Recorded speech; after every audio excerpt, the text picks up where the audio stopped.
தேவனாகிய கர்த்தர் இந்த உலகத்தை உண்டாக்கினார். இந்த உலகத்தை உண்டாக்கி அதில் மனிதனையும் படைத்தார். ஆனால் மதத்தை பரப்புவதற்காக அல்ல.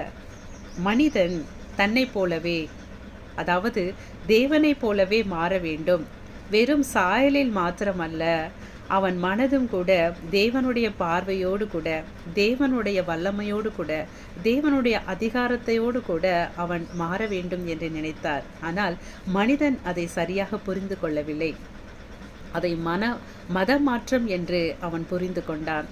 மதத்தை பரப்ப ஆரம்பித்தான். ஜாதிகளை பரப்ப ஆரம்பித்தான். அதனால்தான் தேவனாகி கர்த்தர் தன்னுடைய ஒரே பேரான குமாரனை இந்த பூமிக்கு மனிதனாகவே அனுப்பினார். ஒரு மனிதன் எப்படி வாழ வேண்டும், எப்படி தேவனோடு கூட சஞ்சரிக்க வேண்டும், எப்படி தேவனுக்கு பிரியமாய் நடந்து கொள்ள வேண்டும் என்று அவர் ஒவ்வொரு மனிதனுக்கும் கற்றுக் கொடுக்கலானார். மதத்தை பரப்புவது தேவனுடைய காரியம் அல்ல. ஏனென்றால் உலகத்தில் மதம் என்பது கிடையாது. தேவன் ஒருவரே, கர்த்தர் ஒருவரே. அதனால் மதம் தேவனுக்கு எதற்கு, தெய்வத்திற்கு எதற்கு? ஜாதி தேவனுக்கு எதற்கு, தெய்வத்திற்கு எதற்கு, இயேசுவுக்கு எதற்கு?